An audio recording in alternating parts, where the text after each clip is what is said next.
Did you know that more than half of child sex trafficking victims in the United States have one thing in common? They've been in the foster care system. Let that sink in. Kids who are supposed to be protected, cared for, and supported are some of the most vulnerable to one of the worst crimes imaginable: human trafficking. This isn't just an isolated problem. It's happening far too often, and we need to talk about it. The National Foster Youth Institute has reported that around 60% of child sex trafficking victims have histories in the child welfare system, including foster care.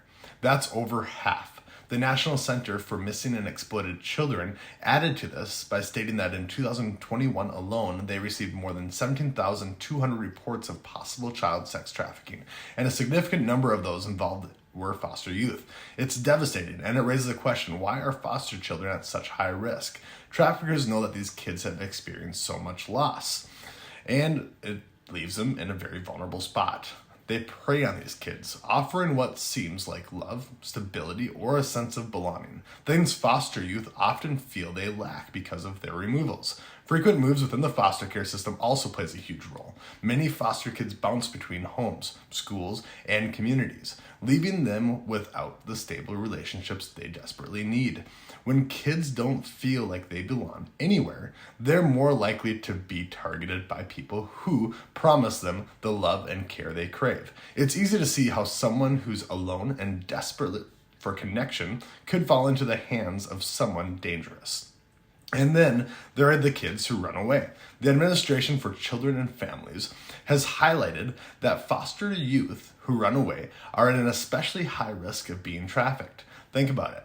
When kids leave foster care with nowhere to go, they often end up on the streets. They're scared, vulnerable, and have no resources. Traffickers know this, and they take full advantage of it. Foster youth also lack the safety nets that protect other kids that aren't in foster care. They don't always have family members or trusted adults watching out for them. When no one is paying attention, it becomes much easier for traffickers to step in and exploit them. The emotional toll of trafficking is unimaginable. These kids have already faced so much pain in their lives, and being trafficked adds even more trauma. They lose trust in adults, feel completely alone, and often blame themselves for what happened. Many trafficked foster kids never get the help they need to heal, leaving them to carry that pain for the rest of their lives. And let's not forget that even before trafficking enters the picture, foster youth are already struggling. 80% of foster youth kids deal with serious mental health challenges like PTSD, anxiety, and depression.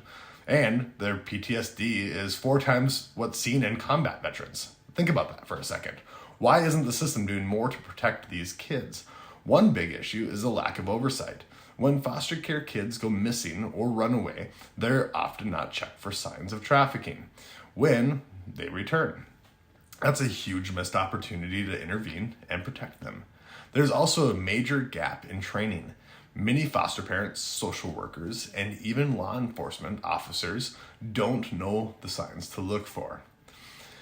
If they don't know what to look for, how can we offer help? Another issue lies in how some foster homes are managed. While some foster parents are loving and genuinely want to help, not all homes are properly vetted, and some homes are simply fostering for the financial gains they receive. In some cases, kids end up in homes that are unsafe or even exploitative. The system is supposed to screen these placements carefully, but when that doesn't happen, kids are put in harm's way. So, what needs to change? First, we need to ensure that more dollars are spent for family reunification and preservation than to push children into the system. Studies show that kids fare much better with their families, even in less than ideal circumstances. But the trauma and issues caused by the removal can far outweigh the issues by staying in the home. Second, we need better training for everyone involved. Social workers, parents, and law enforcement. They need to be able to spot the red flags of trafficking and take action to protect kids before it's too late. Agencies also need to consistently screen kids who return after running away.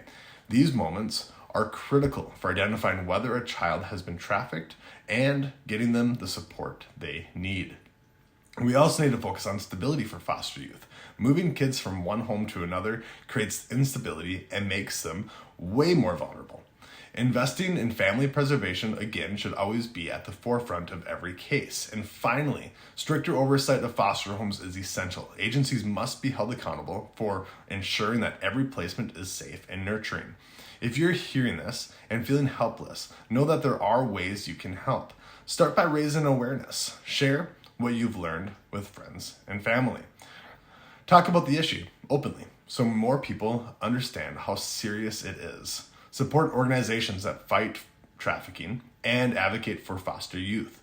Whether it's donating, volunteering, or simply sharing their work, you can make a difference. And if you or someone you know has a story about trafficking or foster care, reach out to us at the Fathers Advocacy Network. Visit our website to share your story and begin the process of exposing these issues. Together, we can shine a light on what's happening and demand accountability from the very broken system that was supposed to protect these kids. Follow us on Facebook, subscribe to our YouTube channel, and share this video so others can learn about the foster care to trafficking pipeline. These kids deserve better. They deserve love, safety, and the chance to grow up without fear. With your help, we can make that a reality. Thank you for watching, and let's work together to protect the most vulnerable among us.